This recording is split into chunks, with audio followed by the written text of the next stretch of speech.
Good evening and welcome to the regular meeting of council for July 3rd, 2019. We are reconvening at 7:07. And at this time, I'd like to confirm the agenda. Are there any emergent items from any councillors? Seeing none, are there any from administration? Nope, thank you. I don't believe we have any recognitions or presentations tonight. Do we have to move the agenda? All right, sorry, I always do that. So yes, Councillor Corbeil. I move the agenda as presented. And thank you for saving me. You've all heard the motion. All in favor? And the motion is carried. I don't believe there are any presentations or recognitions tonight, so we move on to delegations. And our first one is, Trent, are you up first? Okay. Sure. Okay. Good evening. Welcome, Mr. West. Good evening, Your Worship and Council. Thank you for the opportunity. I wish to introduce you to Sergeant J. Salmon, and he will be providing you with your quarterly update from the RCMP. Thank you very much. And welcome. All right. I don't have to push anything. We're all good? Okay. So again, my name is Sergeant Jay Salmon. I'm the new operations NCO for the Strathmore detachment. I have been in Strathmore for about 4 years. Recently just moved into this role. So what I have prepared tonight is just a rundown of our statistics. Basically what we did is a 3-month span from 2018 versus the same span from 2019. So that's March 2018 to May 2018 versus March 2019 to May 2019. So I'll just run through this, and of course if there's questions or concerns, please feel free to interrupt me here. And these are just for the town of Strathmore. These are not any of the rural components that we do cover. So in the town of Strathmore, we had 80 traffic collisions in 2018 versus 55 in 2019. Provincial statutes, those are our tickets. We had 277 in 2018 versus 330 in 2019. We had, for impaired driving, 28 in 2018 versus 21 in 2019. Dangerous operation of a motor vehicle, we went from 4 in 2018 to 1 in 2019. Our traffic warnings, these are the written warnings. We actually didn't issue any in 2018, but we did issue 32 in 2019. So some people got some breaks there, which is always nice. Provincial statutes excluding traffic. So these are our Liquor Acts, 911 Acts, Coroner Act, Mental Health Act, Trespass Act, etc. We had 102 in 2018 and 86 in 2019. Our municipal bylaw, non-traffic, so those would be noise complaints and such. We had 35 in 2018 and 30 in 2019.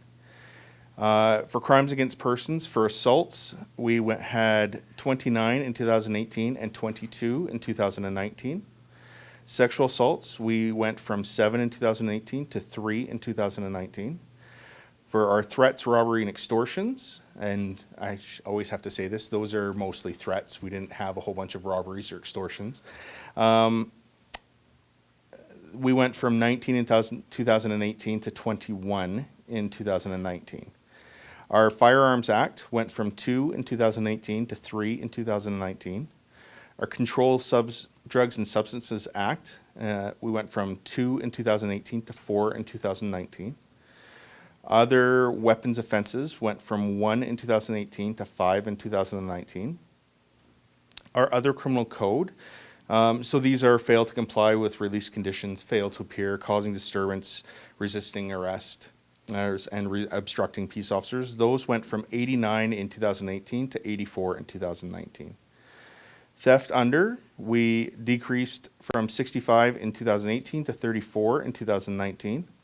Theft over, we went from 18 in 2018 to 11 in 2019.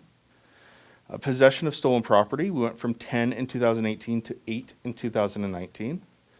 Mischiefs, we went from 8 in 2018 to 35 38 to 35.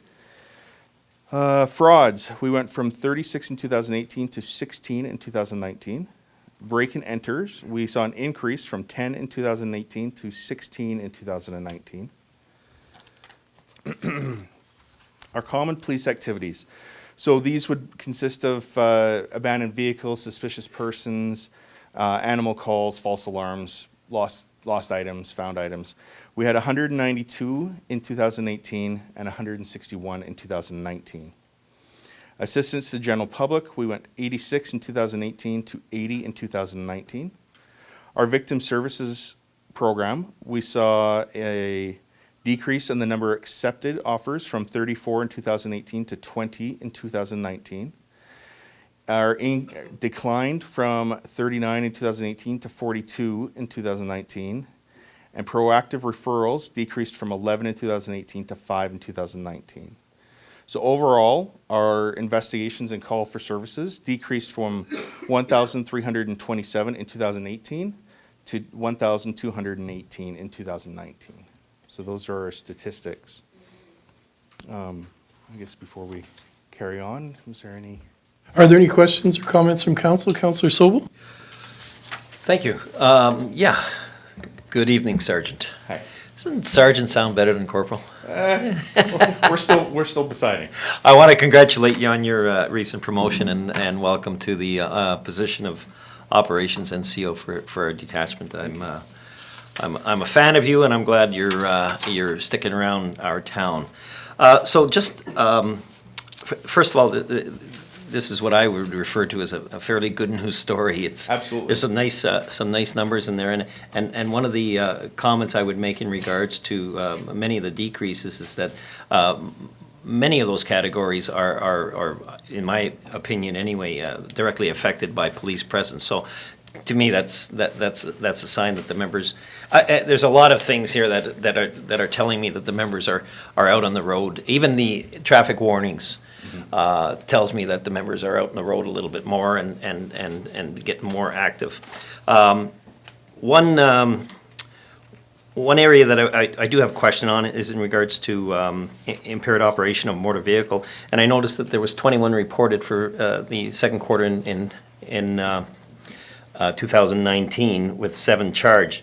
So normally, and correct me if I'm wrong, these are sometimes just residents who are reporting a possible impaired driver, and members go out and sometimes they find them and sometimes they don't. Yeah, and sometimes we'll find them, and it may lead into a 24 or 72-hour suspension versus a full criminal charge as well. So Right. The reported versus charged is just depends on the investigation. Sure, and I noticed there were 4 roadside suspensions as well, Yeah. which could be affected or included in that number or not. But it's the number that I'm looking at, the 21, and versus the amount of charges, which was just a little bit over 2 per month. Is this a concern? We read that impaired driving is on decrease, but here we have 21 complaints in 3 months of possible impaired drivers, which tells me that I don't know if it's just a situation where people are not being detected, but it's clear to me that the issue is still there. So is there anything that you folks are planning to do? Is that a priority for you? I guess it comes down to that question. Is impaired driving a priority? Absolutely, it's a priority for us. We are in the process of working with the town peace officers and the county peace officers to start doing some joint forces exercises, check stops and whatnot within the town of Strathmore and also our partners areas. And that's one of the things that we want to focus on. Although the peace officers wouldn't be doing the criminal investigation there, just doing check stops and whatnot, and whether it's waving the flag or we're getting into the cars, it gives us more opportunities to have that much more interaction with people. So that's one of the priorities that I brought to the detachment in the last few months since I got promoted. Was I really want to start pushing this. I've done this in a previous post when I was posted in Slave Lake. We did joint forces with our peace officers and Fish and Wildlife and whatnot up there, and had great success. It built great relationships between the different agencies. So, And it's we saw a effective. lot of success. And it's effective. It is. I'm so happy I'm just ecstatic to hear those comments. Thank you. And this is kind of a goofy question, and it doesn't land on anything, but you had one complaint of bullying. Mm-hmm. And it's cleared as an actual complaint. Okay. But there's no clearance. Which, is that under It's the- on page 5 of 9 of your report, and it's nothing more than, it just seemed odd to me that if it was an actual, somehow it should be, is it would be and that's cleared. in the 2019? Yeah, 2019, page 5 of 9, right at the top line. That very well could be, because obviously that's not a criminal statute at this point. That could be some of our just tracking scoring as well. Okay. It could be some of those survey codes and the way we score our files, just for statistical purposes to No, track. no problem. I was wondering where else it could have gone. Without having the file in front of me, I Yeah, can't. I get you. And lastly, I just want to thank you for your presence and for the information you provided. It's very valuable to me and for our citizens, I think. So thank you, Jake. Thank you, Councillor Sobel. Councillor Peterson. Thank you, Your Worship. Thank you, Sergeant, for the report. It's helpful and useful and interesting. My question is specific to the area of the Strathmore Overnight Shelter. 2 members of council sit on the Overnight Shelter board, and we know that since the shelter has been open, it's been very busy, and the Strathmore RCMP are the biggest referring group to that. And I was wondering if you have knowledge or would like to speak to that in any way in terms of helpfulness or other of that. It's always good to have that. I personally haven't had any interactions where I need to refer anyone there. I seem to be more desk bound in this new role. But it's definitely, I've worked in other detachments where it is amazingly helpful to have that, as opposed to just locking people up. We have a safe place to get people where there's the support and the social network to get them the help that they need. So I'm a huge fan and very much in favor of the overnight shelter. Yeah, but I can't speak to personal. I understand that. Do you see from your perspective, and I know you've been here for a while, and I only know that because I appreciate your good wife and the work that she does so very, very much. Do you see gaps in terms of our social service delivery? And that it needn't be a question that you answer today, but when you are back the next time, it's something that I'd be very interested in hearing about, because nobody's on the front line like your people are, and our emergency service personnel as well. So something I'd be very interested in seeing, because I appreciate the integration collaboration that's happening and it's growing, and it'd be good to have that information when you come forward. And I appreciate what you've given us today. Thank you. Thank you, Councillor Peterson. Councillor Bauer. Thank you, Your Worship. Thank you very much, Sergeant Semmes, for your presentation and for coming to council today for the first time. I would like to know your overall impression of your report. So in interpreting your statistics, what are some things that you are saying or that you can say now that Strathmore people are doing really well? And then what are some improvements that we can make and that we can pass on to our community? Well, there's a few different things. I can't stress the importance of having the watch clerks in our office right now. That has been massive to get the guys out of the office, to get the frontline guys out on the road. Even if they're just patrolling, that presence, we know that does affect criminal behavior. But also, it cuts down response times as well. And it's just a matter of, if they're sitting at the office typing away on a report that could be essentially done by the watch clerk, and they receive a call, it just takes time for them to close the report, save the report, get up, go out to the car, and then start driving. Whereas if they're already mobile or on the road in a parking lot calling in a complaint or whatever, it just cuts down the response time. So from the detachment perspective, from the management side of that, having the watch clerks has been massive to increasing our efficiencies, and thus hoping pushing down some of these criminal trends. and stats that we see. Now, this also should be taken in, this is just a snapshot of time, right? So we've had a couple good months, hopefully we don't have a couple bad months to, but, so I mean, I'm not saying that it's bad, but don't bet the bank on just the 3-month window that we're seeing here. As far as what the community can do to help us, we need information.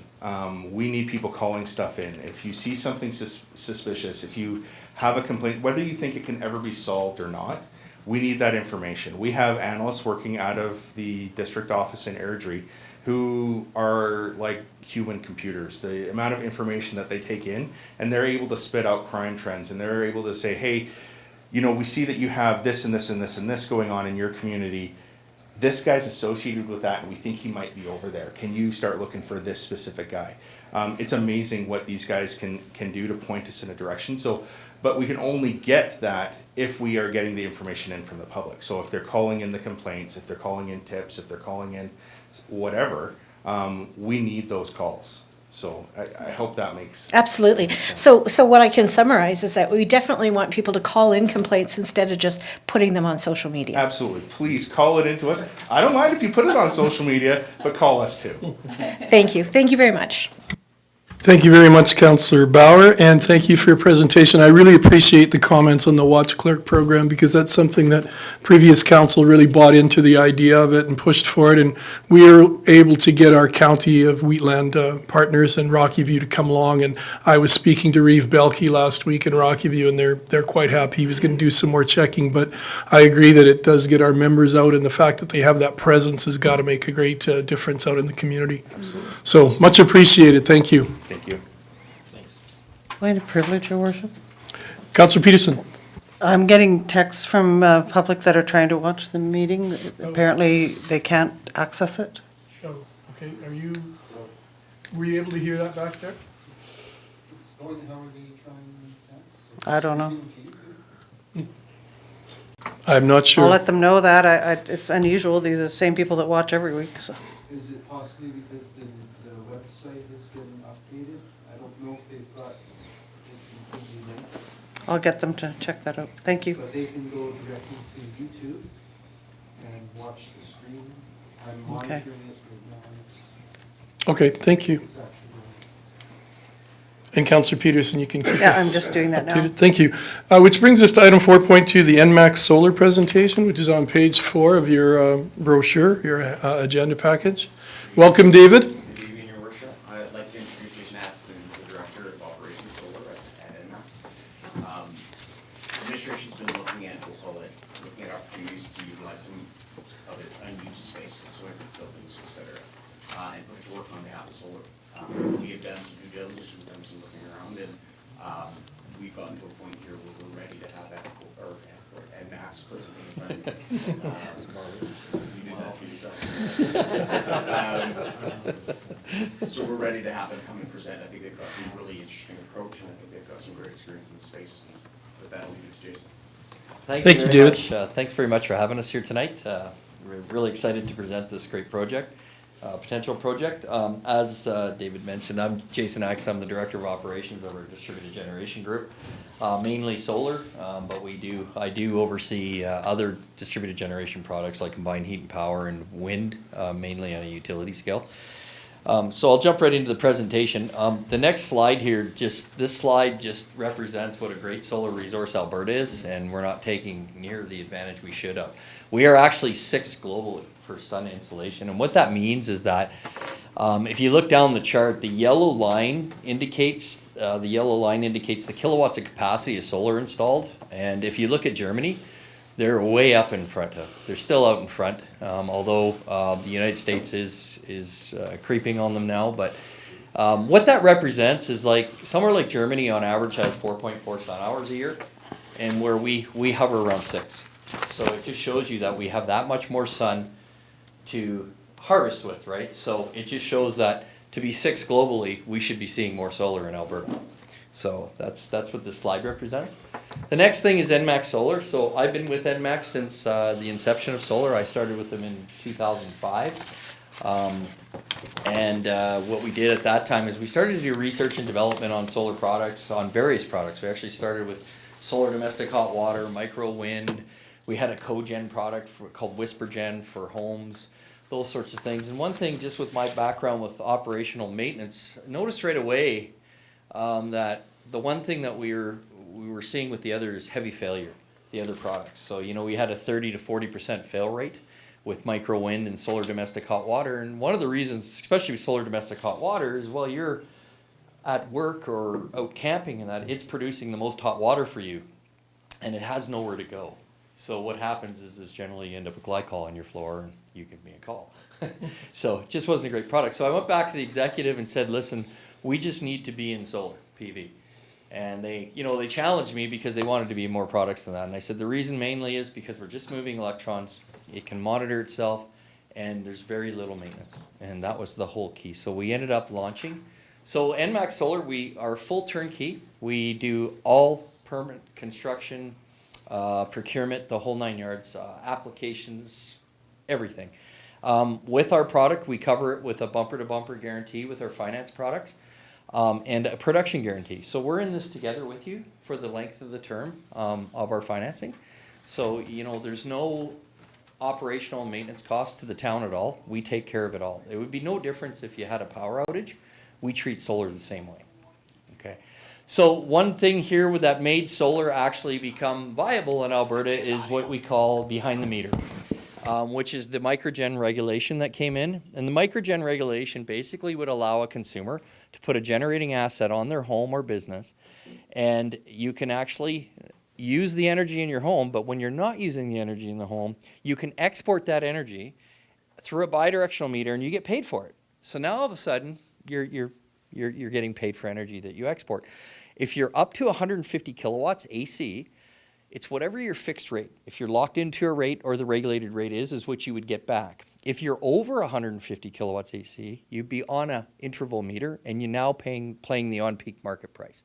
And that's what really is key for facilities that are over 150 kilowatts AC, because you actually are producing power at on-peak, which end during the summer months. And that generally, your on-peak prices are the highest in the pool price.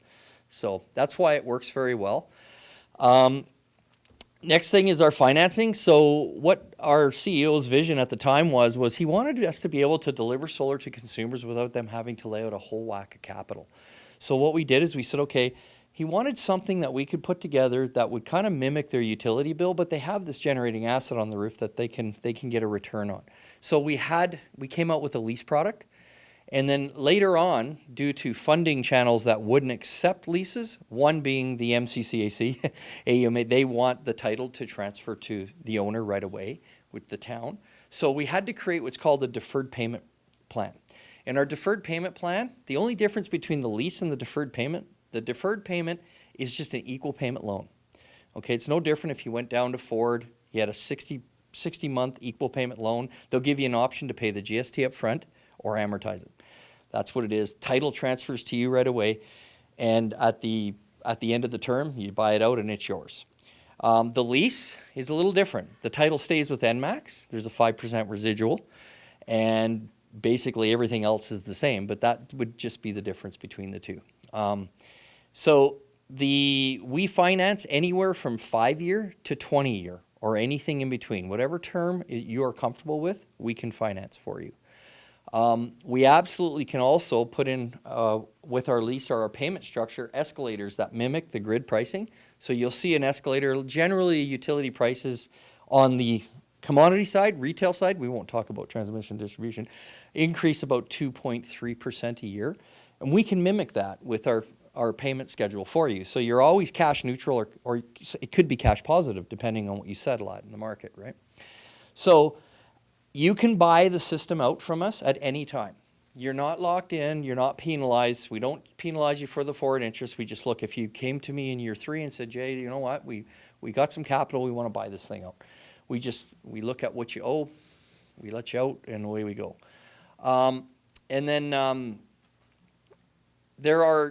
There's the one thing with the other thing we do with our, as I mentioned earlier, you get a 15 or up to 20-year bumper-to-bumper warranty if you amortize there, and you get a production guarantee.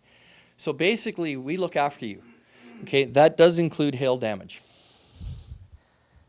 That's our disclaimer, that's fun. So the funding available right now, which is exciting through the MCCAC, and it is still available, okay? They have about, last pulse check I did, about $3 million left. They are getting flooded right now. We definitely are flooding applications in, so there is a little bit of sense of urgency with this right now, just with the municipal grant.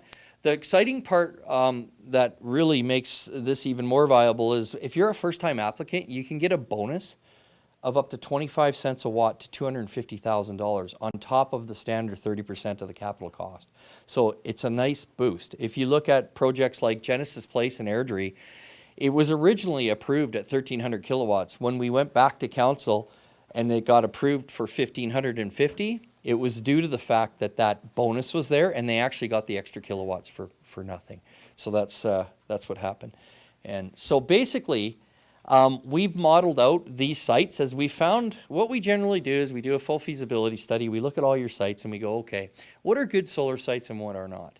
And we pick the good solar sites. The most inexpensive way to deliver solar is putting it on a roof. It really is, because we're not building any structure, we're not doing anything. We're mounting it to your roof and you're collecting the harvest from that roof, so it's very inexpensive. So what we do with the remaining loads, if you want to look at trying to be net zero electrically with your corporate buildings and assets, we look at it and say, okay, we find a site to put a larger system, and then we do what's called a meter offset for you. And basically what it does is whatever the generation is at the site, it offsets the bad sites or your street lighting and all those other things. Okay, so these are the sites we picked. It was the Family Center, the Aquatic Center, the Newtown office, the Lambert Center, the Fire Hall, and then we had a large ground mount array that would offset the rest. So the actual consumption in 2018 was 6,071.6 megawatt hours, and we have designed a system that will harvest right in those uprates. Okay, so you would be net zero electrically as a town if you did all these projects. So the very first one would be this Family Center. Very, very excellent modeled roof. It's got a standing seam roof. One thing I can tell is standing seam is the best way to put solar on a roof. If you look at Leduc Rec Center and all these places, we did not have to penetrate the roof. We actually just clamp the standing seam and the array sits on there. So it's very non-intrusive to your roof. One thing at NMAX we like to do is not uptight, make your warranties, your roofing warranties go out of, interrupt those or somehow put them in jeopardy. So we make sure we always try to find another way without penetrating the roof. So this first model is, it's got a 1913 LG 400 modules on it. So by the way, with LG, we were partnered very hard. Modules are the most expensive component to a solar system. You can buy a very inexpensive module, you can buy an expensive module. It's one of these things that you get what you pay for. Exclusive to us with LG, they give us a 25-year workmanship and a 30-year performance. So what that tells you is that for 30 years, you're guaranteed that this module is going to perform. So you're hedged for 30 years for your power price, which is really cool. And this is why we partner with them. So what we've modeled this with what's called a Fronius string inverter, non-penetrating to the roof. The first year harvest would be 742 ish megawatt hours, and the percent of offsite for this, the offset that would do is 51%. So it would produce 51% of the facility's needs. This is modeled in a 15-year limited warranty and production guarantee. And again, you can have, with this one, it's going to be a DPP, a deferred payment, because the MCC won't accept anything else. So that's the way it's modeled. So the total price for this system over to the right would be $1,515,000. Roughly the price per watt, we always talk per watt in the solar game, is $1.98 a watt. The government funding for this would be $454,504. So a good hit of funding on it. That takes your actual capital cost down to $1,060,000 or $1.39 a watt. So with our system, what we try to do is we try not to have you invest any of your own capital. So if you just merely said, okay, you pass on the MCCAC funding to NMAX, so it'd be zero down by the town, we use the incentive down, you would have a monthly payment of $23.70 at an annual percentage rate of 3%. So our money costs you 3%. And we give you that bumper-to-bumper warranty and production guarantees throughout. One thing you do have a choice here on is you can either pay the GST up front or you can amortize it. Most municipalities pay it up front because you get it back immediately. So the next site is the Aquatic Center, another great solar site. 570 LG 400 watt modules. Again, Fronius inverters, non-penetrating. It's got that standing seam, beautiful roof again that we love. The first year harvest will be about 244.2 megawatt hours. And the offset to the site would be 31%. So it would produce 31% of the solar, of the annual consumption in the facility. The price for this one would be $469,429 or $2.06 a watt. The funding would come in at $136,800, and after funding you would be looking at $332,626 or $1.46 a watt. So, and then again, just the same sort of scenario, using the MCCAC money as your down, you would end up paying $2297.05 a month or at an APR of 3% over a 15-year term. The 15-year term, the reason why we stick to this is 96% of our customers are at 15-year. We are now seeing, we just had a municipality go to 20. You know, we have over 1,000 sites now, and it's amazing that the 15 years is just the one that seems to be the right fit for most. So that's what they're picking. The new town office, this would be 220 LG modules, Fronius inverters again. It'd be a non-penetrating system, and this system here would be a little different. This would be what's called the ballasted system in solar. Basically, the system floats on the roof and it's held down with ballast blocks. That's how it's held. So all the engineering is done and performed for that. So the two things with solar you got to be very cautious of. One is to make sure it won't fall through the roof, and the other one is to make sure it won't get airborne. So we do all that engineering, and that actually drives the bus in solar. If you don't have, if the structure won't go, it's a no-go fly zone. And that's why when you look at the municipal application, they want to know if you've had the structural assessment done, because that's what vets to them if the project's real or not, and obviously a signed agreement, right? So this one here worked out great. It's 220 LG 400 modules. Again, that Fronius inverter. You're going to first year harvest would be 97.2 megawatt hours, offset of 77% of the anticipated loads. We just got the anticipated what it would be. So a system there would be 188,320. Price per watt is $214. Government funding would be $56,496 and $131,824, $1.50. And the financing side of this is we didn't include because the building's just not there. So it may not happen until whenever. So it was just something we thought, okay, we'll just leave it to give you an idea what you can do on that building in 2020. The Lambert Center, so we got 64.8 kilowatts on it, 162 LG 400 watt modules. This one we decided to go with a Solar Edge inverter just because of the way the system is and the way the harvest can be on it with the shading and everything.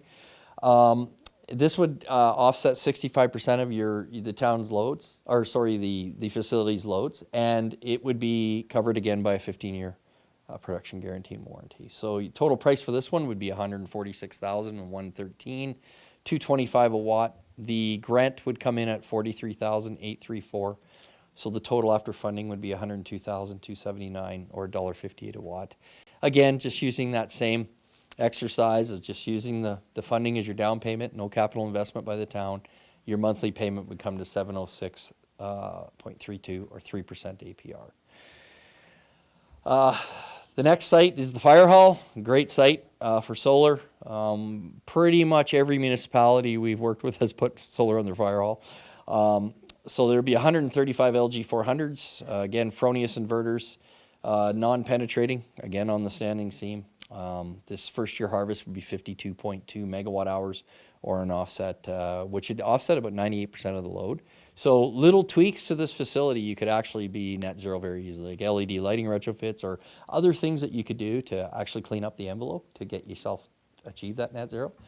Again, this one comes in at $122,529.32 as a capital investment, $227 a watt. The funding would be $36,758. After funding, it's $85,770 or $1.59 a watt. Again, using the incentive as the down payment, your monthly payment would come in at $592.32 or 3% APR. And it's all very similar, the swim lanes on this. And then you look at a major offset. So you look at something, okay, we want to take this thing to a whole new level and say, okay, we want to get you net zero. So this is a site that we plotted. One thing you have to do when you pick a site is you have to make sure there's already a tie-in point. We can't just throw solar in the middle of the street and try to, you got to have a tie-in point. We got to get behind your load or something, a meter of some sort. So this is again, a concept. It's kind of the concept is at the water treatment plant is where it would go. So it would be 8,748 LG 400 modules. The one thing with our ground mount system that we do a little different is we actually use what's called a bifacial module. And what it does is the bifacial module is a dual-sided cell. And what happens is it allows the light through or any reflection back on the module boosts the production. So you actually get a higher winter harvest out of it. You're not getting that soiling, so your actual harvest goes up. And it can go up by up to 50%.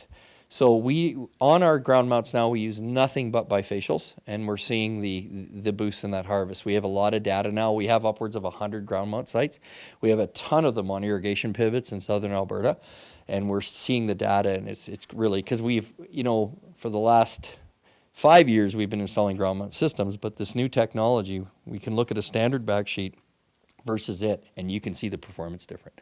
So it's a really neat product. Works really well in solar carports as well. So this would be the first year harvest on this would be 4,801 megawatt hours. So this would get the rest of the town's loads offset. And that's what we would need to do it. Again, this system would come in at 7.6 million roughly, or 218 a watt. The government funding that we could get to put towards this would be around 2.1 million. Total cost after funding would be 5.4 million or $1.56 a watt. Again, if you just use the incentive as the down payment, you'd end up with a monthly payment of $37,700.81 at a 3% APR or money over time. So that's kind of the concept we work to. And again, these are concepts. There's due diligence that would have to be done and everything to make sure these facilities have the infrastructure for the solar. But in most cases they do, so we're pretty confident. So just as a high-level financial analysis, what you do with solar is we do what's called a 25-year levelized cost of energy. Basically, the reason why the 25 years there is most module manufacturers have a 25-year performance guarantee and a 10-year to 12-year workmanship. With LG now, they've broken the barrier to 30-year. Which is very cool. Banks in the U.S. now are loaning at 40-year. Harvest is at 40-year for solar farms. So it just shows you that this is a long-term asset and it'll be here for a long time. So you do this 25-year levelized cost of energy, and that's the way you have to line solar energy up versus any other power channel. We use a discount rate of 3%.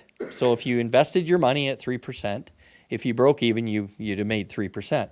And if you look at the second column, the net present value, you can see you're making a return well over the 3%. So they all work. Now, NMAX, we currently build generating assets at an IRR of 6%, a long-term generating asset. We would build every one of these sites. It's playing like 12.9, 15.2, 12.7, 9.2, and 36.3. So they're all winners, as we say, in the solar world. And the first year energy savings are down the right. Now those are anticipated. We're using forward curves on the pool price. But one thing I can tell you is that if you look at 2015 to 2017, all 3 years, or 2 years solid, the pool price was on average a year was around $20 a megawatt hour, which is 2 cents. And it was unbelievable. Generation, we were paying, some of the cheapest generation prices in the world. Just last year, the on-peak on average went to $74. Okay, and a lot of reason for that. One is the carbon tax hit the heavy emitters. The other was we had Sundance 1 and 2. We had generation come offline, so that opened up the market, right, a little more. And what had happened is it just forced people to have to bid in higher, and that's what happened. And now we're seeing this year the forward curves on on generation are all very high. There's question on capacity market. I don't know if you're familiar at all with the capacity market, but basically what the capacity market is that there's going to be generation ready to go at all times. And basically us as consumers would pay on that. So on your commodity line, you'll have whatever you're paying for your energy, and then there'll be a capacity charge. And it could be as high as 5 cents a kilowatt hour. So when you start looking at that, anytime you create solar energy at your facility and you use it, now you're not only going to just save the 6 cents or whatever, you're going to actually save the 5 now. So it's like 11 cents. Well, if you look at the levelized cost of energy of solar, we only need 9 to 10 cents to really make it go for you. So it's going to work. Now, if the capacity market doesn't move forward, what that will drive is more the pool price to stay high, because there'll be this bidding going on and the same thing, so it'll be volatile. So either way, solar will still work for you. It just depends on which way it's going to go. And we're not sure. We have been in discussions with the new government, but we just don't know exactly which way they're going to head, if they're going to stay the capacity market or not. So. This is a potential another financing channel that we had lengthy discussions with Dave on energy cost savers. So it's another channel for you guys to look at for financing for solar if you needed to. It's just another way. I mean, we absolutely would work with anybody. You do not have to. One thing I want to make clear: we don't have to be your retailer for us to sell you solar. We do that anyway. We work with everybody in any way they can, just to, we want to see solar going in, and the more solar we get in, the more it's going to be accepted, right? If you look at the town of Raymond, I mean, it just amazing. I use this, the field of dreams. If you build it, they will come. And it all started between Curtis Pratt and Jeff Shaw from Cardston getting into a little bit of a war on who's going to have more solar, and here we are. So kind of interesting. So the other stuff, like I said, NMAX does for municipalities is we are going to have an electric bus, an electric vehicle program. We put in electric chargers. We put in carports for those chargers. We actually can facilitate billing if you needed stuff like that. So and combined heat and power is another one of our products. So the thing with combined heat and power is it's got to be niche. Whenever you got 1 unit of energy going in and 2 out the other side, you really got to make sure you're using both of these coming out the other side, or just put solar in, right? If you're not, and you're only using half the thermal, and you're generating this energy, it's just not a viable product. Don't put it in. So it's a niche thing. It's mostly for leisure centers, hospitals, airports, where they have that big thermal load all year round. The one thing with the MCCAC is they actually retain the environmental credits, just so you know, the RECs, because it's funded through the carbon tax, and the province retires those RECs. Okay, so that's one thing to mention. You can, if you don't choose to use the funding, you can take the RECs and use those RECs and sell them if you want, the renewable energy credits. So. NMAX solar projects, just this year alone, we've now have just hit 23 megawatts in sales in 2019. So it's a big year for us. We have roughly to date about 24 megawatts installed in over 1,000 sites. So a lot with municipalities. We are just currently about to start the 3.3 megawatt expansion at the Shepherd Compost Facility in Calgary. We're just wrapping up Genesis Place in Airdrie. It's going to take the helm as the largest municipal rooftop system in the country. That media event's next Wednesday, so exciting. It's huge. Town of Raymond was on Global last night. Exciting to see that. They're getting a lot of exposure. Village of Warner, Village of Sterling, they're all net zero as villages as well. And we're just about to start the 1.9 megawatt expansion for phase 2 in Cardston. So just lots of solar movement right now. And the reason, and there's a lot of towns and cities, municipalities in general, counties we're working with, and applications are going in quite often. One thing I can tell you is that try it, because I think you'll see it works for you. and it'll work for you. And we have every municipality we've installed solar for, we can use as a reference. I've got loads of references if you want to talk to some folks. And you can see. The one thing I can tell you is in most cases, in this last year in review we've done with, they've all come out cash positive. They've actually made money off the sun. So that's one thing to think about. So, you know, our goal is to try to make it so that we get you cash neutral at the very least. So it's not costing you any more for it, and you've got this generating asset that's eventually going to really come ahead for you over time, right? So that's our approach. Our flagship, these are some projects that I always, Mosaic Center's on there. The reason why that one's on there is because it's the first LEED Platinum building in Canada. It's a living, breathing building. The solar is actually, no gas line. It's 100% powered by solar. It's grid tied, but it's the solar energy offsets their loads 100%. And it's got geothermal for heating. It's actually a cooling dominant building. If you walk in that building in Edmonton, it's minus 25 out. The actual mechanical cooling's running. It's an amazing building. So I always put it there. The reason why that photo's there is the owner of the building at the time, Dennis, he wouldn't allow me enough room on the roof to put the solar in. He wanted this barbecue area. And I said, Dennis, like, we're not going to hit the harvest you need to get you LEED Platinum. Like, this is crazy. So he says, you got to come up with another option. So we integrated solar into sidewall. And that's what you're seeing there is the panels are all became part of the building. So Devon was a very early adopter. We used to really get very excited when we sold a 10 kilowatt system, and they went with 100 kilowatt at the time. It was just like, wow, like we're really making leaps and bounds. And then Cardston, both those facilities, the arena and their civic center, are net zero electrically in those two facilities. So, and then the big ones came later on with the Leduc Rec Center. Right now is currently the largest rooftop municipal system in Canada. They're about to be overturned by Airdrie.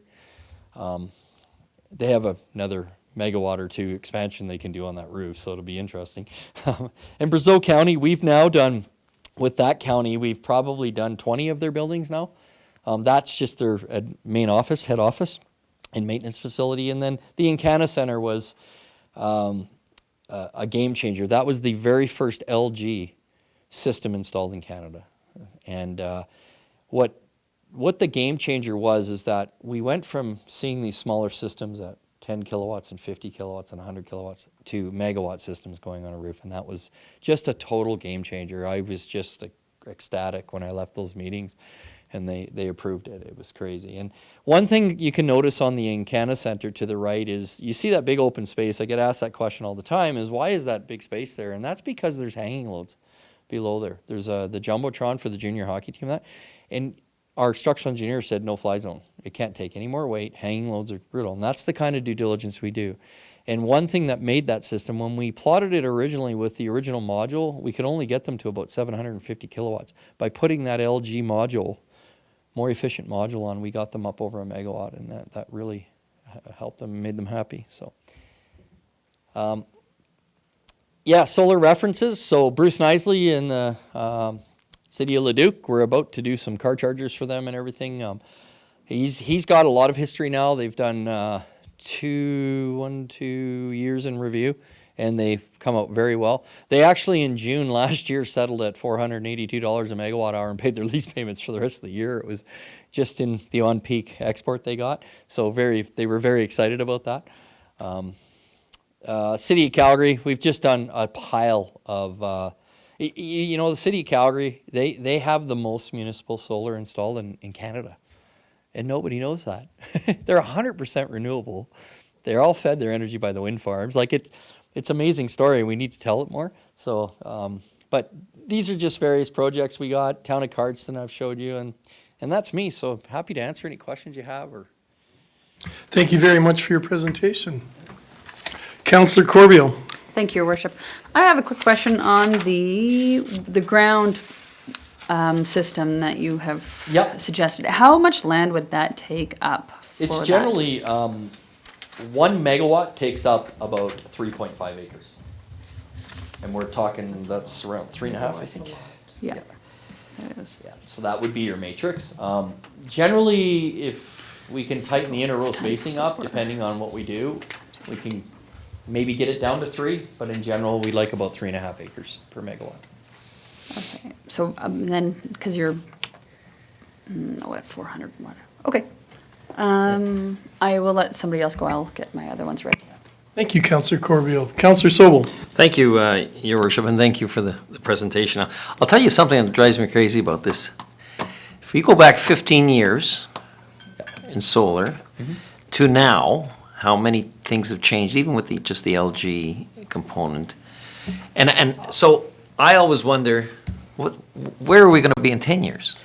So, great Things are question. moving so fast. Well, they really aren't. If you look at, just with my HVAC background, if you look at when we had mid-efficient furnaces, right? And you just had a standard natural draft, and then they put an inducer motor in it, and it boosted us from about 65% to 80%. And then all of a sudden, Lennox said, well, you know what? Let's put a secondary heat exchanger in front of the flue gas, and now we went to high, and we gained like 12% efficiency like that. If you gain 0.1 to 0.2 of an efficiency in a module, you're knocking. You just start the car. We're knocking it out of the park. The one thing I can tell you is that if the solar that's on your facility is meeting the facility's needs, it doesn't matter what happens to the efficiency or anything, because I do know one thing. Your facility is going to get more efficient because it's going to be forced to. You're not going to be able to buy incandescent lights. You're going to have to put LED in. You're going to get your building more efficient. So as long as the solar is meeting your needs, it doesn't matter what happens to the technology, because you've got that generating asset on your roof that's going to harvest for you for 30 years and beyond. And technology is going to improve. We see it every day.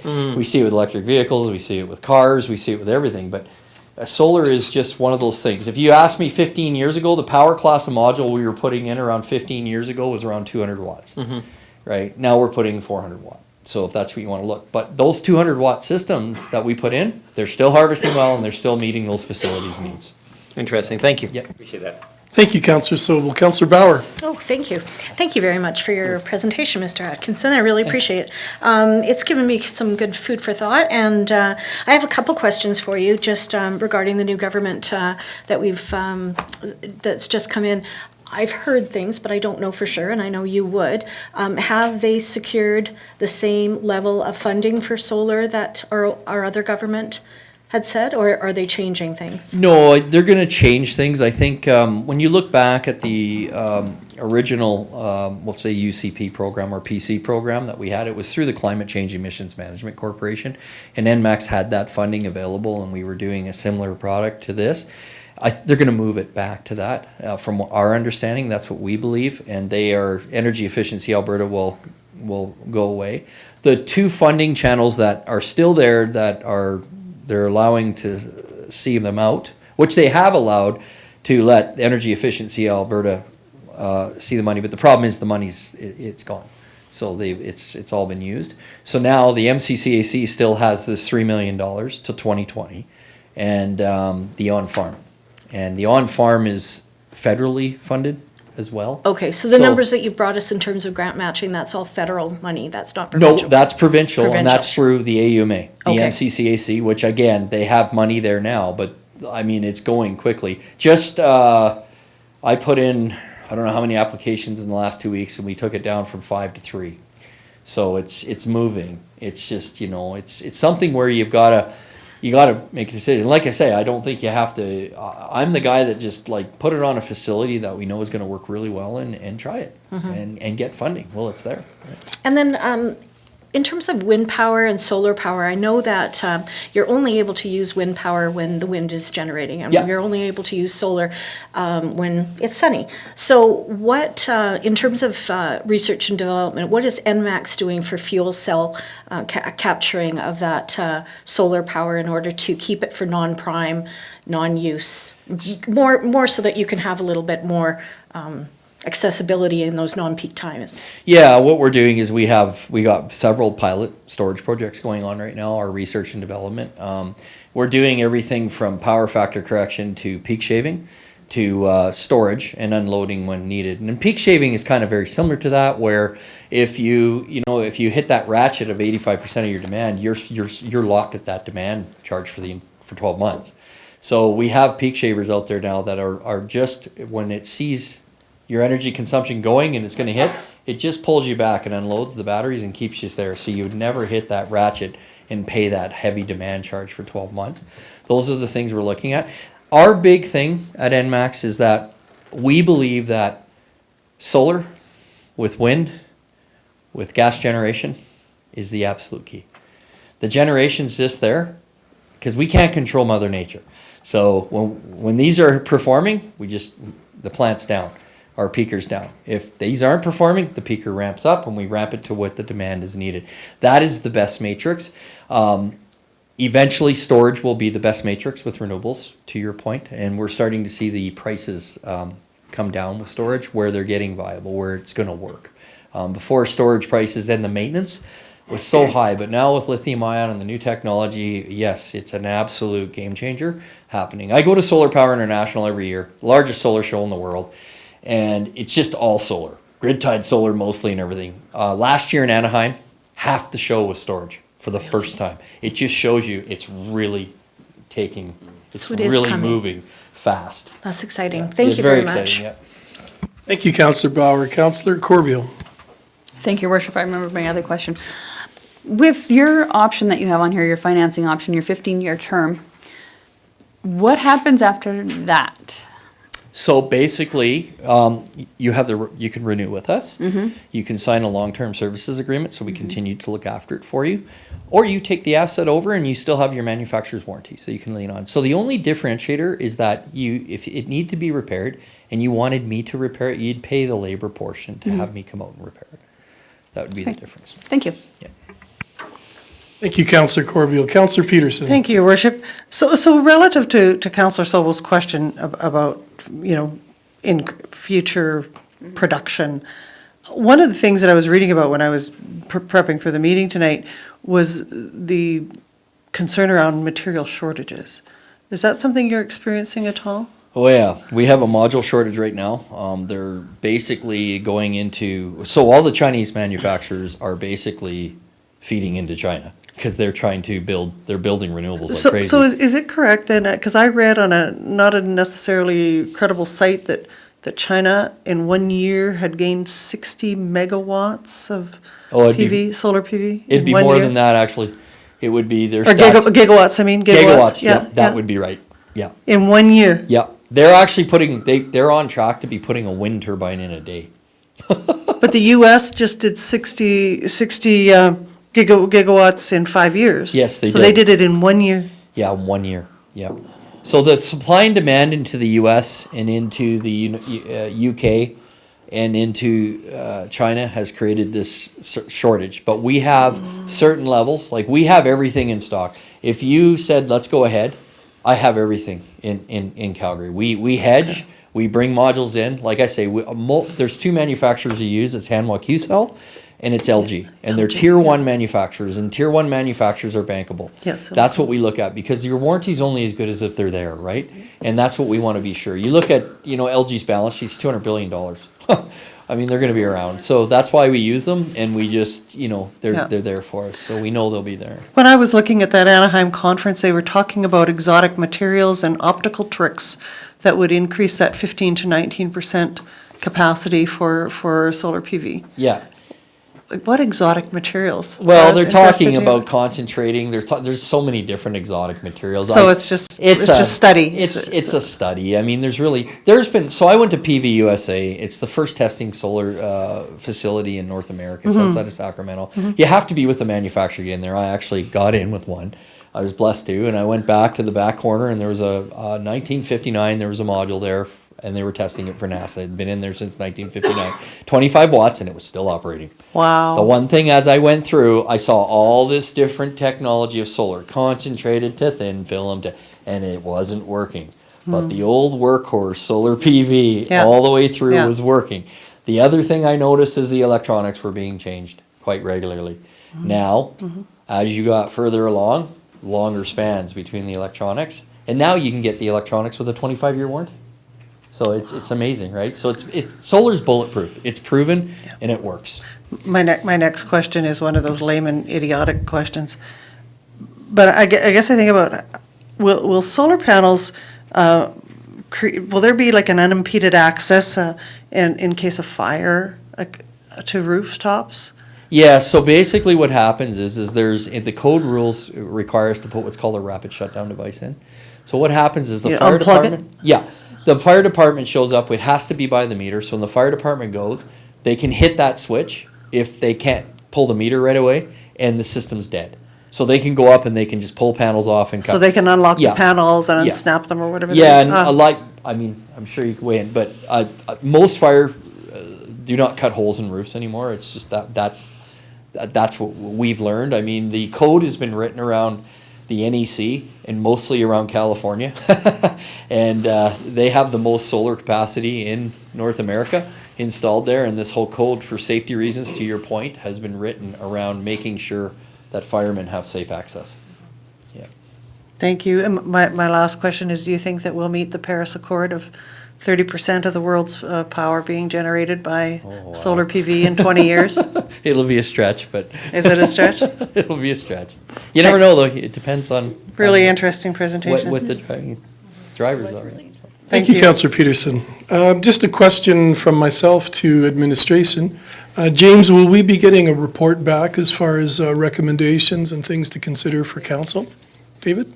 James? So, if I may, through the chair, we'd like to suggest that the report be referred to staff for further review and comment, and then it could be considered by council at a committee of the whole. And should council be interested, we can invite our guest back and have further discussion about some of the things. We certainly would like to refer it to finance for their input, as well as to our infrastructure and operations team to have their input, so we could come back in a couple of months with some information, if that's agreeable. Thank you very much. Councillor Peterson? Your worship, I would move that we refer this NMAX report to appropriate staff for study to be brought back to council for further study and information, or further information and recommendation in September of 2019. Thank you. We have a motion on the floor. Any discussion on that motion? All in favor? And the motion is carried. Thank you very much for your presentation. And we, thank you. We look forward to, sure. And we look forward to the report from staff and administration. Thank you. Before we move on, Trent, did you want to take care of an introduction? I thought that would be a good thing. It's been a long haul for you, Tom. I'm a little worried about you. So we'd like to bring up Mr. Trent West again, who's going to make an introduction, a staff introduction, I believe. Once again, Your Worship Council, it's my great privilege and honor to introduce our newest member to the fire service. Some of you may already be familiar with him, but for those of you that aren't familiar with his background and the credentials and qualifications that young Tom Sobel brings to the Strathmore Fire Department, Tom spent a number of years up north working for Wapoos and also for International SOS as a first responder rescue technician in the north. And while there, he was able to undertake quite a few training opportunities that enhance our organization and enable us to better provide the services that we provide through council's direction. Some of those services are our training is confined space rescue technician, high angle operation. Tom is also a certified boat operator for us to be able to go on the river. We need specialized training to be able to provide that service. Tom's a wildland firefighter, and he is a internationally recognized professional firefighter at a level 2 standard, which is the highest standard that can be achieved through the national, or through IFSAC and Pro Board, who are the registering bodies for the fire service. And Tom also comes to us with some technical skills as far as being able to look after breathing apparatus. He was trained quite heavily up north, and as well initially with our old system of Draeger SCBA, He'll continue in that area with our new breathing apparatus and continue to be a technician in that area. This is not a slight on Tom in any way, shape, or form based on me standing here in the condition that I'm in, but he's our fitness coordinator. So I am looking forward to him bringing some support, bringing much needed fitness activities to the senior executive officers of the fire service in the very near future. With that, it's my distinct pleasure to introduce Tom Sobel.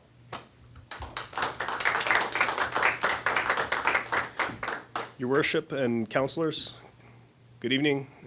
As said, I'd just like to thank Chief West for that nice introduction.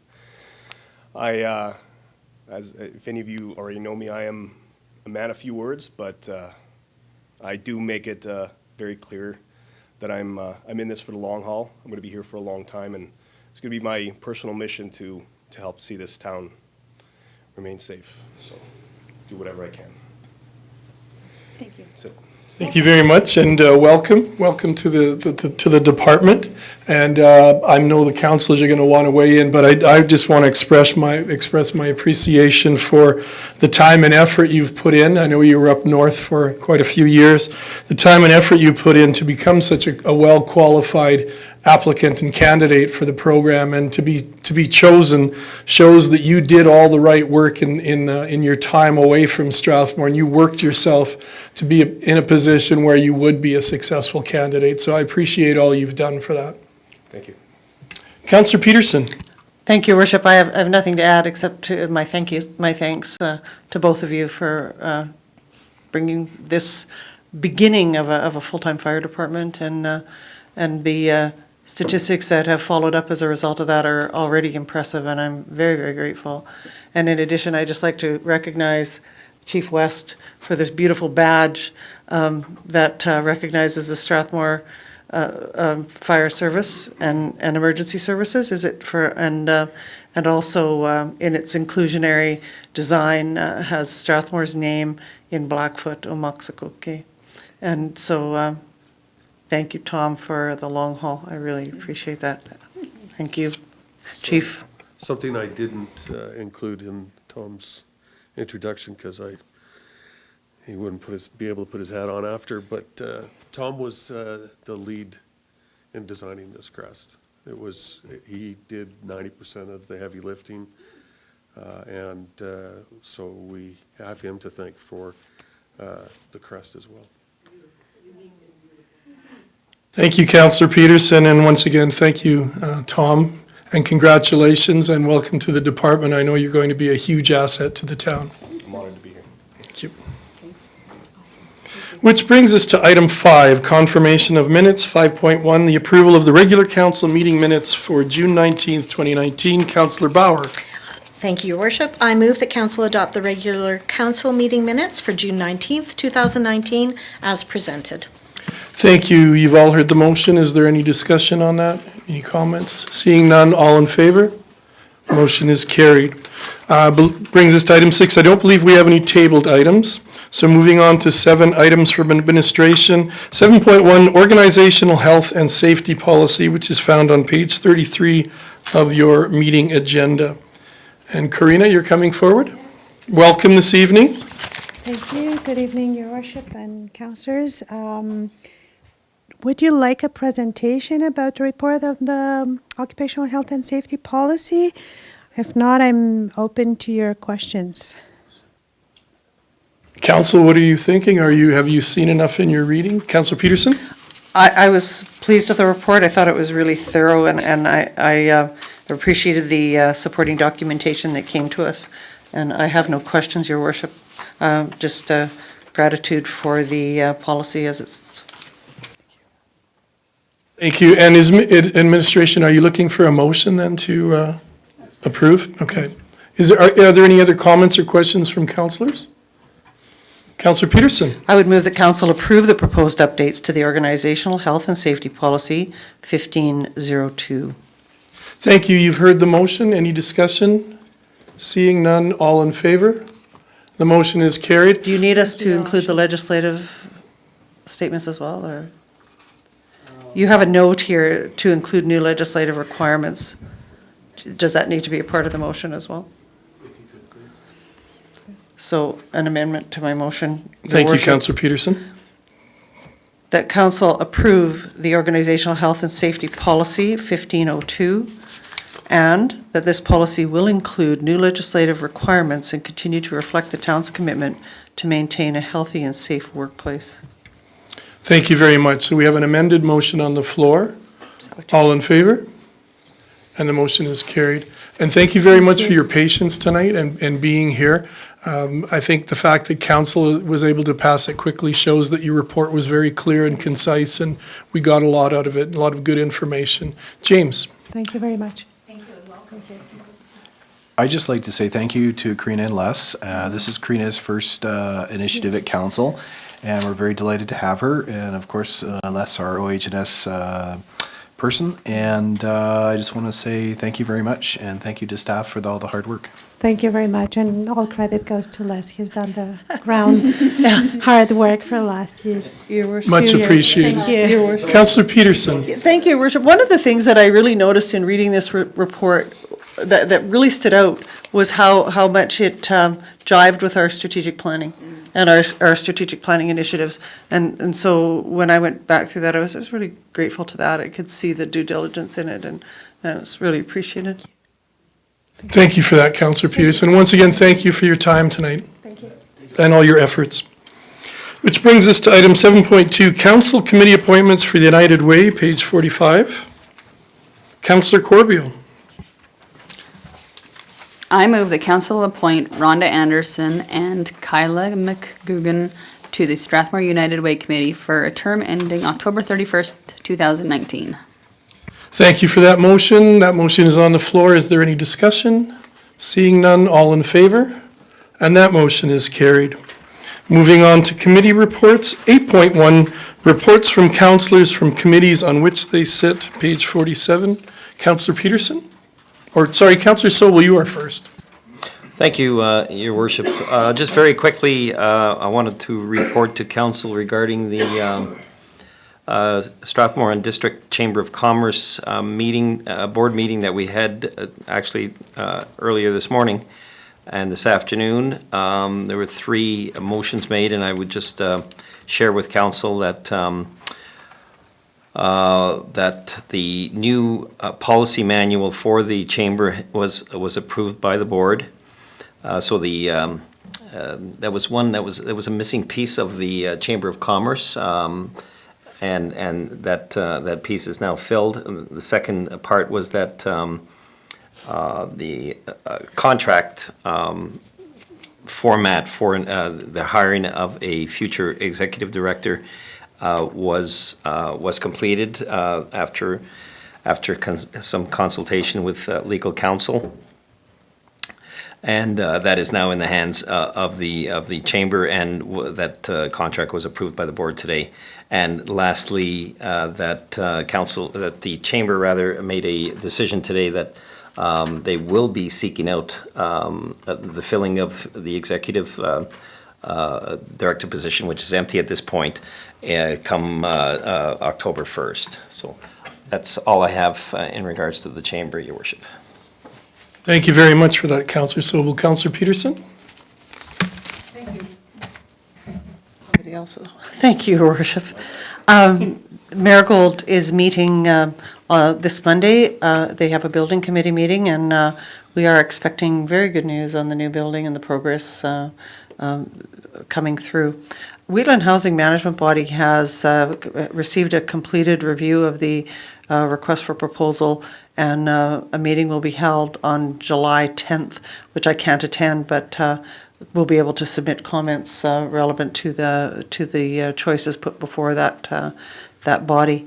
WHAT-EMSA isn't meeting till this coming week, and the Tourism Committee is taking a hiatus for the summer, but they have a plan in place for presentation in September that will include two major things. And the first is a very small shift in mandate that they'll be coming to council for that just asks for some wording around acknowledging that one of the duties of that committee is to establish branding for the community in cooperation, collaboration with other existing committees.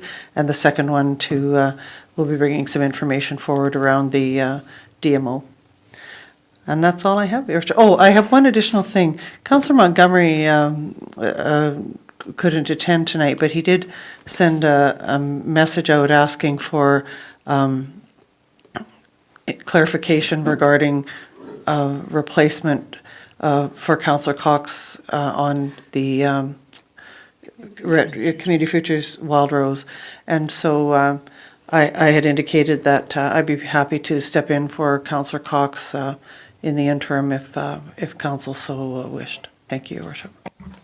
Thank you very much for that report and for your willingness to step forward. Councillor Bauer. Thank you, Worship. Just in addition to that, I just need to ask admin, do we need to make a motion to allow Jason to be the designate for tomorrow for the AGM at the Community Futures? Because I think that I had to be nominated in order to go to the last meeting.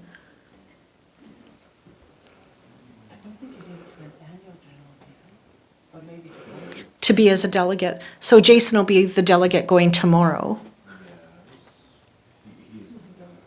Let's make it a motion. Let's do it as a motion. Okay, I move that Councillor Montgomery be appointed as a delegate in place of Terry Cox to the Community Futures Wild Rose AGM tomorrow on July 4th.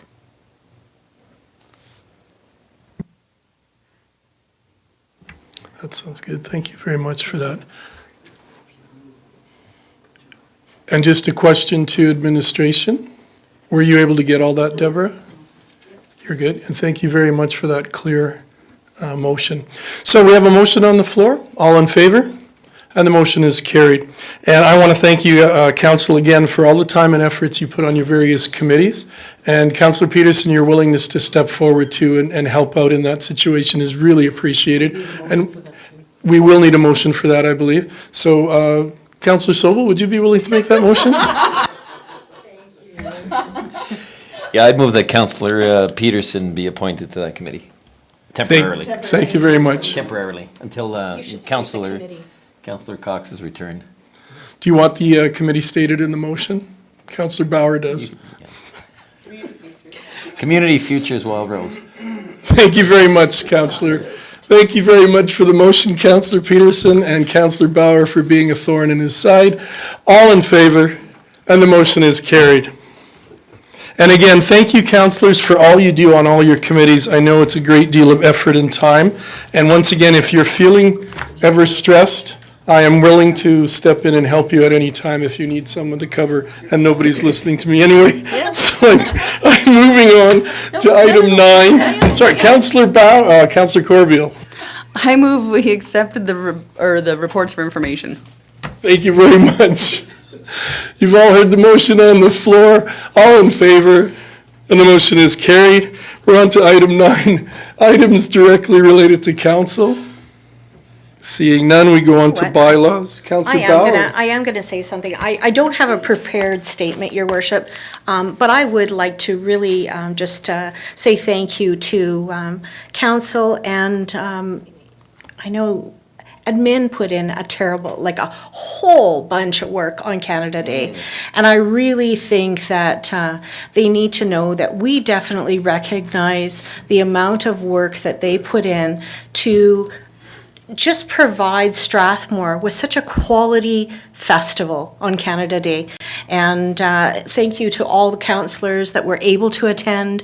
And it was just such a great day from start to finish with the firefighters, starting with the pancake breakfast right up into the fireworks. And we didn't even know if those fireworks were going to happen, but they did. And thank you to everybody who put that together at the Ag Grounds and all the people that showed up to put up tables around Kinsman Park and people cleaned up afterwards. And thank you for putting putting up and taking down of all the equipment it was just a superb, one of the best Canada Days I've ever seen. Thank you. Thank you for that, Councillor Bauer, and thank you for remembering our staff and administration. It's much appreciated, too. We move on to item 10, bylaws. I don't believe we have any tonight. Urgent business, seeing none. Questions between councillors and/or council statements? Seeing none. Item 13, administrative inquiries. Do we have any tonight? No, Your Worship, we don't have any administrative. Thank you very much. And I believe we have one last item to touch on in camera. So, Councillor Corbeil. I move we go in camera. Thank you. We have a motion to go in camera at 8:27. All in favor? And we're going in camera at 8:27. Thank you to the public who are at home watching, and thank you, Ty, for being you.